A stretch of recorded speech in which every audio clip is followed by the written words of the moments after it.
Hi buddies, welcome to Vee's learning path. இன்றைக்கி நம்ம exam ஓரியன்டாக தான் ஒரு வீடியோ பார்க்க போகிறோம். அது என்ன வீடியோ அப்படின்னா, நமக்கு ஏற்கனவே parts of speech, pronouns, adjectives என்னங்கிறது தெரியும்.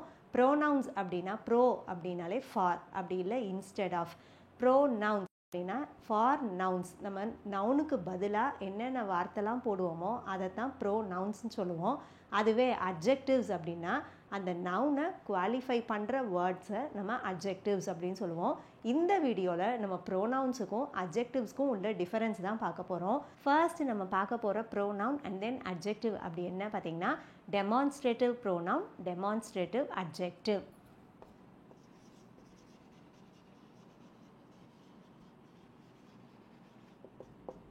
இந்த டெமான்ஸ்ட்ரேட்டிவ் ப்ரோனவுன் அல்லது டெமான்ஸ்ட்ரேட்டிவ் அட்ஜெக்டிவ் அப்படிங்கிறது எதுக்காக நம்ம யூஸ் பண்ணுவோம் அப்படின்னா, ஒரு குறிப்பிட்ட நவுனை நம்ம பாயிண்ட் அவுட் பண்ணி சொல்லும் போது அந்த மாதிரியான வார்த்தைகளை நம்ம டெமான்ஸ்ட்ரேட்டிவ்ஸ் அப்படின்னு சொல்லுவோம்.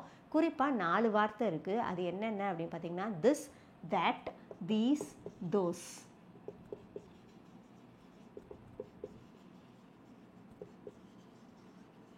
இந்த 4 வார்த்தைகளையும் நம்ம டெமான்ஸ்ட்ரேட்டிவ்ஸ் அப்படின்னு சொல்லுவோம். இந்த 4 வார்த்தைகளையும் நம்ம டெமான்ஸ்ட்ரேட்டிவ் ப்ரோனவுனாகவும் யூஸ் பண்ணலாம், டெமான்ஸ்ட்ரேட்டிவ் அட்ஜெக்டிவாகவும் யூஸ் பண்ணலாம். எந்த சென்டென்ஸில் எது டெமான்ஸ்ட்ரேட்டிவ் ப்ரோனவுன், எது டெமான்ஸ்ட்ரேட்டிவ் அட்ஜெக்டிவ் அப்படிங்கிறத நம்ம பார்க்கலாம். நான் இப்போ 2 சென்டென்ஸ் உங்களுக்காக எழுதுகிறேன்.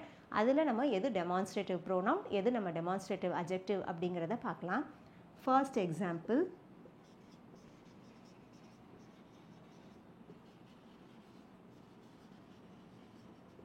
these are my shoes.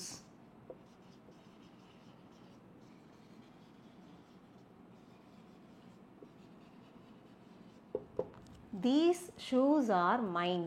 இப்போ இந்த 2 சென்டென்சஸோட மீனிங் ஒரே இது தான். ஆனால் இந்த 2 சென்டென்சஸ்லையும் நான் டெமான்ஸ்ட்ரேட்டிவ் வேர்ட்ஸான தீஸ் யூஸ் பண்ணியிருக்கேன். அதில் ஃபர்ஸ்ட் நான் யூஸ் பண்ண சென்டென்ஸில் தீஸ் ஆர் மை ஷூஸ் அப்படிங்கிறது இந்த தீஸ் டெமான்ஸ்ட்ரேட்டிவ் ப்ரோனவுனை குறிக்குது. அதுவே தீஸ் ஷூஸ் ஆர் மைன், அதில் இந்த தீஸ் வந்து டெமான்ஸ்ட்ரேட்டிவ் அட்ஜெக்டிவை குறிக்குது.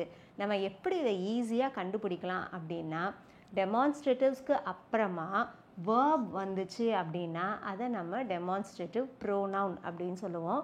அதுவே டெமான்ஸ்ட்ரேட்டிவ்ஸ்க்கு அப்புறமா நவுன் வந்தது அப்படின்னா அதை நம்ம டெமான்ஸ்ட்ரேட்டிவ் அட்ஜெக்டிவ்னு சொல்லுவோம். Possessive adjective or possessive pronoun. இப்போ நம்ம ஏற்கனவே நான் உங்களுக்கு 2 எக்ஸாம்பிள் கொடுத்தேன். அதுலேயே பொசசிவ் ப்ரோனவுனும் இருக்குது, பொசசிவ் அட்ஜெக்டிவும் இருக்குது. அதனுடைய டிஃப்ரென்ஸ் என்ன அப்படிங்கிறத பார்க்கலாம். இந்த மை அண்ட் தென் மை, இந்த 2 வார்த்தைகளுமே வந்து ஒரு சென்டென்ஸில் பொசெஷனை பற்றி நம்ம சொல்லுது. பொசெஷன்னா என்ன? பிலாங்கிங். அதாவது இது என்னுடைய ஷூ, இந்த ஷூஸ் என்னுடையது அப்படின்னு சொல்கிறாங்க. ஆனால் இதில் எது பொசசிவ் அட்ஜெக்டிவ், எது பொசசிவ் ப்ரோனவுன் அப்படின்னு பார்த்தீங்கன்னா, இந்த மை அப்படிங்கிறதுக்கு அப்புறம் நவுன் வந்திருக்கு ஷூஸ். ஸோ இந்த மைங்கிறது பொசசிவ் அட்ஜெக்டிவ், அதுவே மைன் அப்படிங்கிறது பொசசிவ் ப்ரோனவுன். இப்போ நம்ம பார்க்க போகிற அடுத்த கைண்ட் என்ன அப்படின்னா, இன்ட்ராகேட்டிவ். இன்ட்ராகேட்டிவ் அப்படின்னாலே கேள்வி வார்த்தைகளை தான் நம்ம இன்ட்ராகேட்டிவ்னு சொல்லுவோம். அப்போது சில கேள்வி வார்த்தைகள் இன்ட்ராகேட்டிவ் ப்ரோனவுனாகவும் சில கேள்வி வார்த்தைகள் இன்ட்ராகேட்டிவ் அட்ஜெக்டிவாகவும் நம்ம இப்போ பார்க்க போகிறோம் சில சென்டென்சஸில். இந்த 5 கேள்வி வார்த்தைகளையும் நம்ம இன்ட்ராகேட்டிவ் ப்ரோனவுனாகவும் யூஸ் பண்ணலாம், இன்ட்ராகேட்டிவ் அட்ஜெக்டிவாகவும் யூஸ் பண்ணலாம். அதில் எப்படி நம்ம யூஸ் பண்ணால் அது இன்ட்ராகேட்டிவ் ப்ரோனவுன், எப்படி யூஸ் பண்ணால் அது இன்ட்ராகேட்டிவ் அட்ஜெக்டிவ் அப்படிங்கிறத நம்ம பார்க்க போகிறோம். ஏற்கனவே நான் சொன்ன மாதிரி கேள்வி வார்த்தைகளுக்கு அப்புறமா நம்ம வேர்ப் யூஸ் பண்ணோம் அப்படின்னா அதை நம்ம இன்ட்ராகேட்டிவ் ப்ரோனவுன்னு சொல்ல போகிறோம். இதுவே இந்த கேள்வி வார்த்தைகளுக்கு அப்புறமா நம்ம நவுன் யூஸ் பண்ணோம் அப்படின்னா அதை நம்ம இன்ட்ராகேட்டிவ் அட்ஜெக்டிவ்னு சொல்ல போகிறோம். ஃபார் எக்ஸாம்பிள், நான் சில சென்டென்சஸ் இப்போ நான் உங்களுக்கு தரேன்.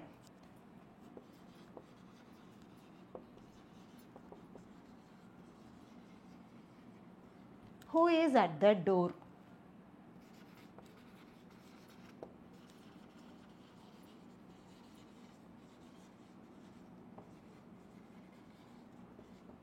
Which book do you want?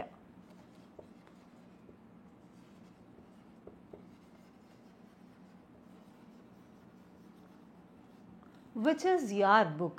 இப்போ நம்ம ஒரே கேள்வி வார்த்தை which அப்படிங்கிறத நான் இங்கே பயன்படுத்தியிருக்கேன். அதில் எது இன்ட்ராகேட்டிவ் ப்ரோனவுன், எது இன்ட்ராகேட்டிவ் அட்ஜெக்டிவ் அப்படின்னு பார்த்தீங்கன்னா, நான் ஃபர்ஸ்ட் எழுதின sentence which book do you want.